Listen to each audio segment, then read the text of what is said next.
Hello everybody! I have been waiting a long while to tell you that I got to see Broadway's Peter Pan on tour.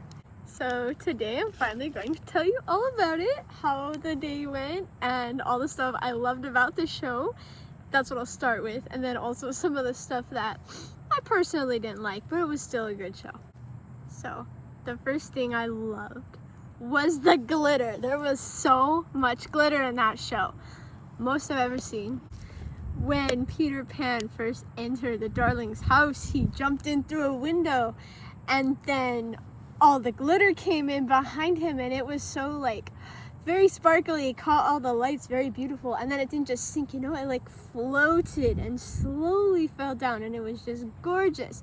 And then of course the pixie dust was glitter, and I remember at the end there were like glitter cannons or something, like so much glitter. I loved it. And then speaking of pixie dust, Tinkerbell was very well done.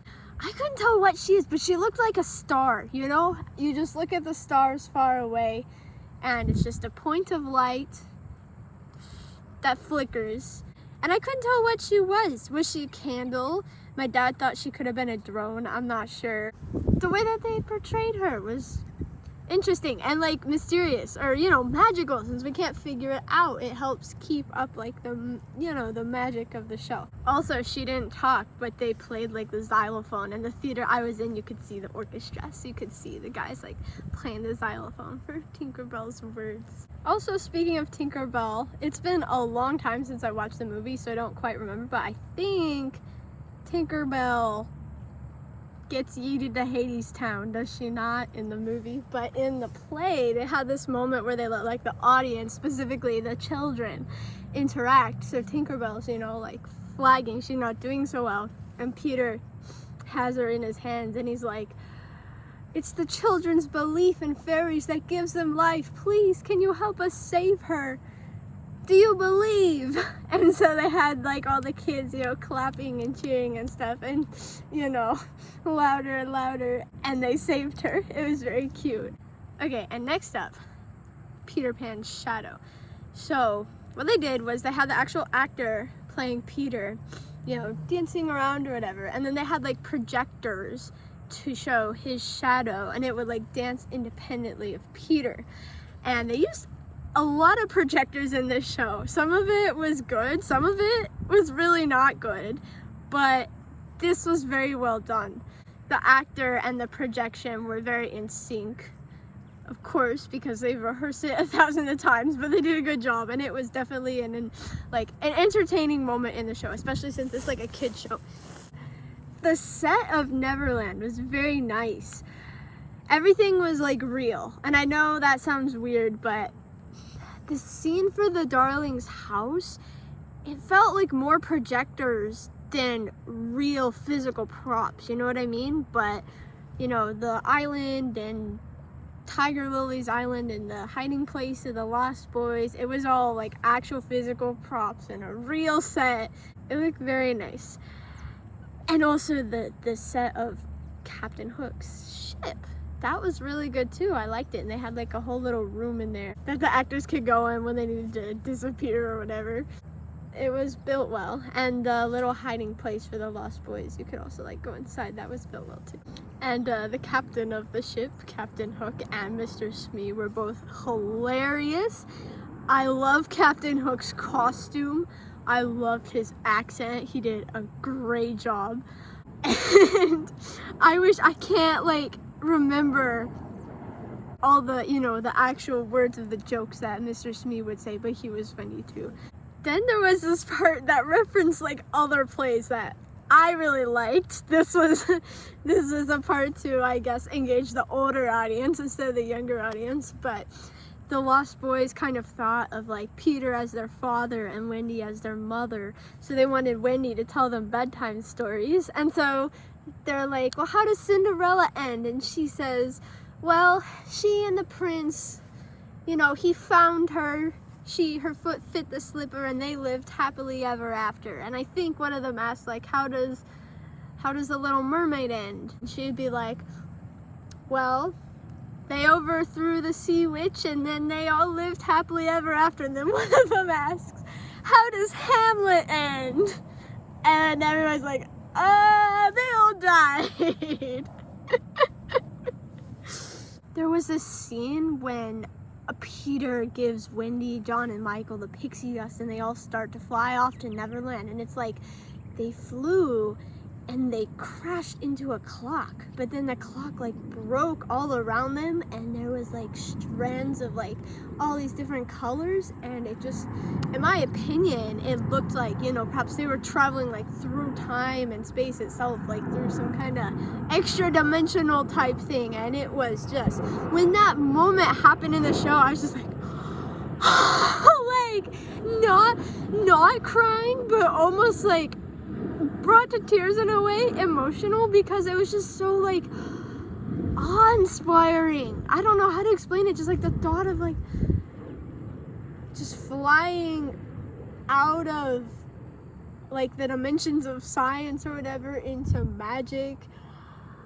I don't know, just the way that they did the background and everything, and it was amazing. There was one more like moment that they added and they changed the ending from the movie, but I actually kind of like the Broadway plays ending better. So the whole time, you know, they think of Peter as their father and Wendy as their mother, but Peter's not exactly a good father because he's, you know, a lost boy himself. He's just a kid. And so he's not a very good dad. And there's this one lost boy. Total spoilers for the whole ending of the show, by the way, right now. He really wants that father figure, and so he keeps trying to like get Peter to hug him, and Peter keeps refusing. But then at the very end, all the lost boys decide, like Peter decides to stay in Neverland, but the lost boys decide to like go back to the human world. And so Wendy's parents actually adopt all of them. So poor girl now has so many little brothers. But at the end, that boy finally gets that hug from Wendy's dad. It is so sweet and just such a wholesome moment. Okay, so that was all the amazing parts. Now the less amazing parts. Captain Hook did not wear the hat, the big feather hat. It was shown in the play as a prop. It was there, but he never wore it. Like, how could you not let him wear the hat? It's such a nice hat. That was disappointing. Also, Captain Hook just straight up jumped the ship and sent himself to Hades Town. Again, it's been a long time since I watched the movie, but I feel like he went with the fight, you know? If he got tossed overboard or something, I thought he like fought that crocodile to the end, you know? But in the show, he just jumped and he's like, okay, I'm going. And he just went. So another thing I didn't like is that they completely modernized the setting and they added like sarcasm. So the original Peter Pan movie, it's kind of set like before our time, yeah? This one has Wendy filming TikToks in her bedroom and talking about going viral, and it's like, ugh. And they had like a human babysitter instead of the dog, and they also like made fun of the movie and like, ugh, how stupid would we parents be if we left them with a dog for a babysitter, ha ha ha. Like, come on, don't disrespect my source material like that. But it just destroyed my suspension of disbelief in that first part where it's like you're supposed to be sucked into the show, but they're talking about TikToks and stuff, and Peter Pan is like, no. And stop hating on the doggy. She was a good girl. And then also about Wendy, I just feel like they changed her personality a bit. They made her a bit more like headstrong, which is fine, but then also like, I don't remember her being in love with Peter like so explicitly in the movie, but in the show she's like, Peter, kiss me, Peter. But of course he wouldn't because he thinks of her as his mom. That part I didn't like very much. And then the last thing is they like completely changed the plot with like Tiger Lily to be like her and her like band of girls, and then the Lost Boys like didn't get along, but then they did have to like work together against Captain Hook, you know, to defeat him. And then they did have to get along, and then they all held hands and sang a song and danced about friendship. It was like very childish, good message, you know, for a kid's show, which this is. And it was less scary, you know, maybe the original Peter Pan movie, I can see the little kids being like a little scared in that scene when Captain Hook was gonna, or was it the mermaids? One of those two was gonna send her to Hades Town. But as a teenager who wasn't scared, I wouldn't have minded it being more scary. So it's like, it wasn't a bad change. It made perfect sense. It was good for the intended audience. And finally, the set of their bedroom. I really feel like this was done to like hammer home that whole like modernization of the play, but I felt like her whole walls and everything were just like projected. I think there was bookshelves and stuff, but it didn't look like real bookshelves. It looked like the back wall of the stage had like a picture of a bookshelf projected onto it. And of course that was necessary to do the whole thing with like Peter's shadow, but it just looked so fake and so digital. And once again, you know, Peter Pan is kind of set before the time of all that digital stuff. So it was like, again, just kind of ruined the suspension of disbelief for me. And I just didn't think it looked good compared to like the whole Neverland scene and the ship, where it was all like real. Also, that's why I'm like outside and in my like Ren Fair dress. It's very like giving Neverland vibes today. So that's my thoughts on the show. Now, how the night went is I had the oiliest freaking hair that day.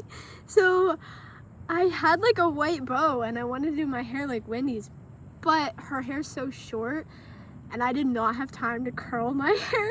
And even if I did curl it, would still be way too long.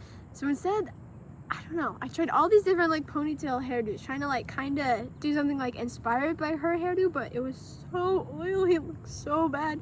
So finally I just twisted it up and put it in a claw clip. I was just hoping that like maybe people will think it's hair gel. They won't know that it's just greasy hair. But then I saw myself in the mirror at the theater during intermission and oh, you could tell it was not hair gel. I was so sad. So embarrassed too. It's like, oh, people are looking at me with this greasy hair.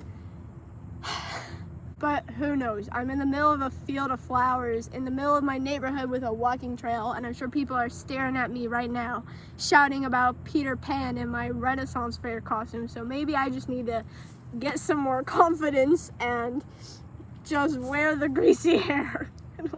Yeah, I literally only had like an hour to get ready. So I had to eat like really fast, and then we drove and drove.